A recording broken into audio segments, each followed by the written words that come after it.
Hello everyone and welcome to my channel. My name is Sarah and I am 26 weeks pregnant. This is my second baby, so in today's video I am sharing my first trimester tips. I had a really bad trimester with both of my babies, Sophia, who is now 16-month-old, and this baby girl. I was really sick, particularly this second time round, so I just thought I'd share with you my tips and tricks to help you survive the first trimester. All of these tips, by the way, are a mixture of things that midwives have recommended, a mixture of things that I have found work personally well for me.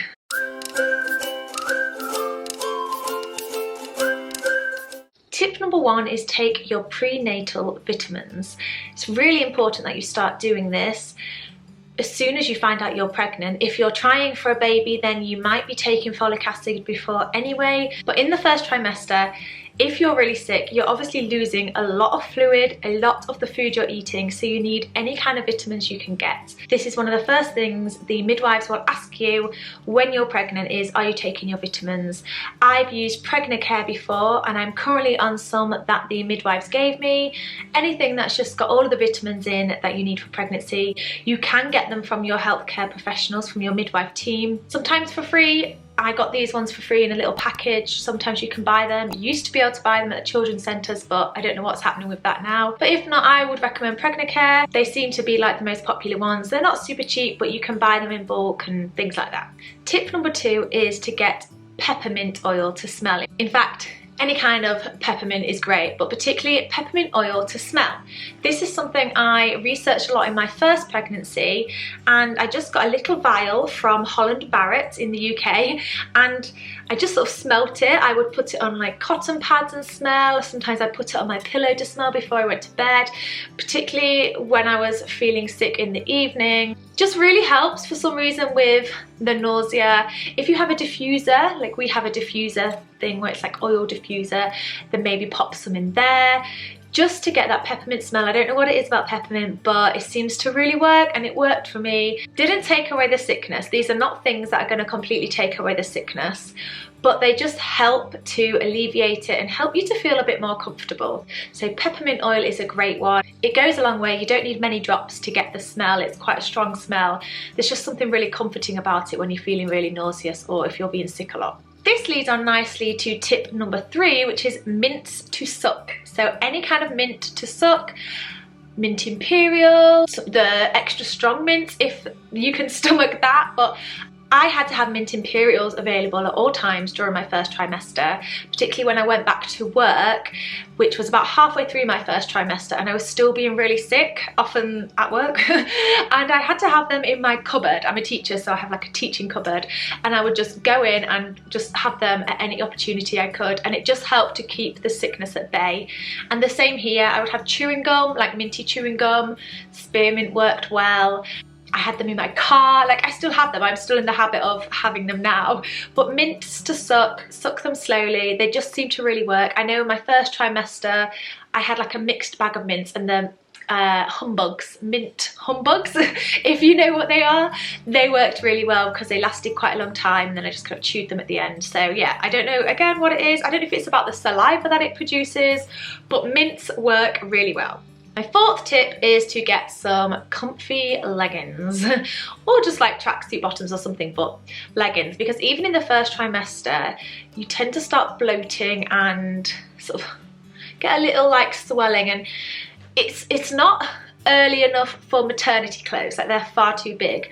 But your regular clothes might start to feel fairly uncomfortable, and this happened particularly in my second pregnancy.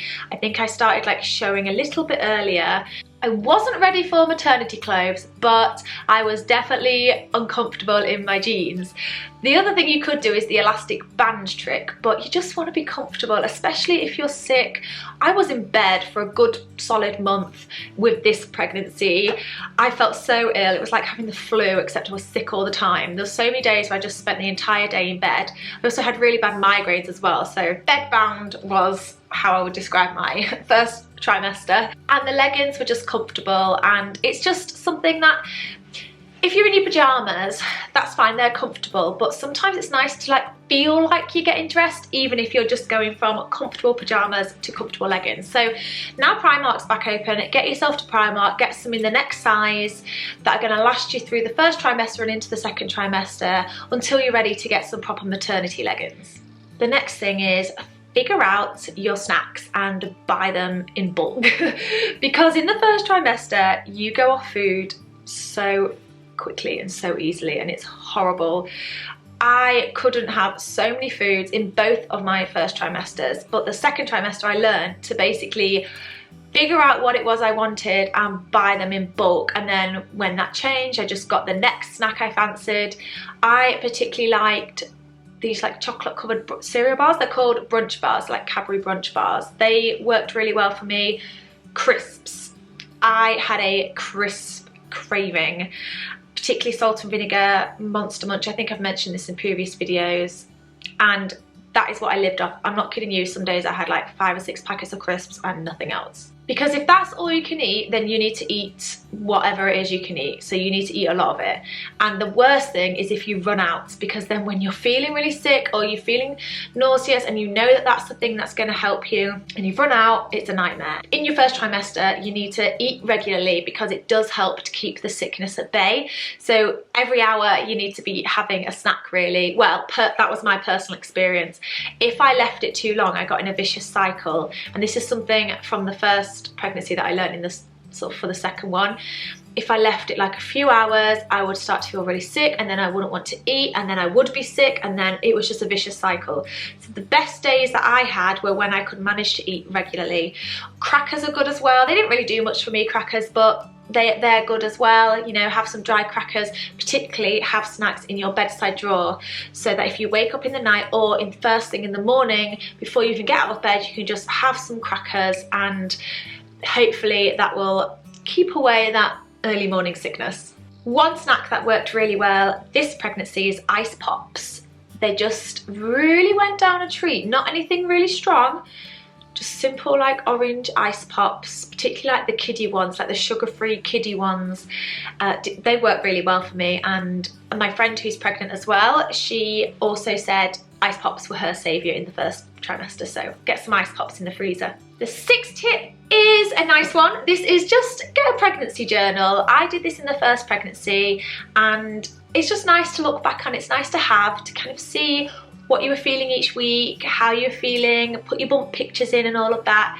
Now this time I'm actually not doing that because I'm video documenting it. So that is kind of my pregnancy journal. So whether it's a video document, whether you're doing it on Instagram, whether you're doing it in just a book and you're writing down, document your pregnancy, because you do forget. You forget how you feel, you forget at what point you felt particular things. This is why I'm doing my updates. So I did a first trimester update, and then I've been doing it sort of every 4 weeks. I'll link the playlist, my pregnancy playlist down below so you can see that. There are some lovely pregnancy journals on Amazon, so just have a look, find one that works for you if you want an actual physical one, but in some way document it, because before you know it, you've forgotten. The next tip I would advise is to download some apps. Now, I like the What to Expect When You're Expecting app. I used this in my first pregnancy and I'm using it again now. It gives you weekly updates and it tells you the size of the baby, it tells you what's kind of happening, what's developing. There's also a community page you can go on where it links you up with other people from your month, of your birth month. I've never messaged on it, but I have looked at the messages before. I did this particularly in the first pregnancy when I didn't know what was what. So that's a really helpful one, and it's just nice to see weekly updates of what's happening. It's nice to know like symptoms, it tells you what symptoms you might be having, and it kind of does it in like date order. So in the first trimester, it will tell you all the first trimester symptoms, and then it will keep it up to date as you go through your pregnancy. Another one is pelvic floor app. I'm a bit late this time doing it, but get a pelvic floor app. There is an NHS one, but you have to pay for that, and I'm a cheapskate. But there are free ones as well, and you can it times it for you and it tells you how long to squeeze for and whatever. But do your pelvic floor exercises, get yourself a pelvic floor app, and it's not too early to start in your first trimester, trust me. Okay, the next tip is a little bit random, but get a good plastic bowl and carry it around the house with you. If you're particularly sick in your first trimester. I was sick and I had a bowl upstairs and a bowl downstairs, and they were very, very helpful. I won't go into too much detail. We all know what a plastic bowl is used for when you're feeling sick. But yeah, find yourself a bowl that you can have next to you just in case. The 9th tip is some migraine pads. Now this is obviously specific, a bit more specific to if you get these symptoms, but it doesn't hurt to have them in. I didn't suffer in my first pregnancy with this, but this is something I've suffered with in the second pregnancy. I ended up getting really bad migraines towards the end of the first trimester, the kind that would wipe you out for the day. I just had to sit in a dark room all day. They were awful. So get some like migraine pads, you know, the ones that you can put on your forehead. Sometimes you can get them where they're like, you can be cool or you can make them warm, but just get something cool to put on your forehead. Initially I didn't have these, so I just had to use a cold flannel. Well, obviously they don't last, it doesn't last as long and it's a bit of a faff, so get some migraine pads and just have them ready just in case, and they always come in handy anyway, don't they, those kind of things. The final thing is get a bottle, preferably with a straw, like to have your water in, or like a tumbler cup with a straw, because you will need to sip a lot of water, especially if you are being sick. You need to keep hydrated. I've struggled in both of my trimesters with this because I was so sick, and I think the thing that really saved me from actually having to be hospitalised was that I was able to sip a little bit of water. Now I liked ice water, so I would just fill it with ice and pop water in. I'm really sorry, but my ring light has just died on me, but we are near the end of this video now. But basically, yeah, get a tumbler with a straw so you could just sit and sip on it, and it will really help you because you need to keep hydrated, whether that's juice that works, whatever liquid works for you, make sure you're keeping hydrated. And those are my 10 tips to surviving the first trimester. Of course there are others, but these are just the ones that worked for me and the ones that I found most useful and kind of wish I'd known in the first pregnancy, that I've just figured out a little bit too late, some of them. So hopefully this will help some of you out if you're struggling in the first trimester. Don't forget to hit that subscribe button to follow along with my pregnancy journey.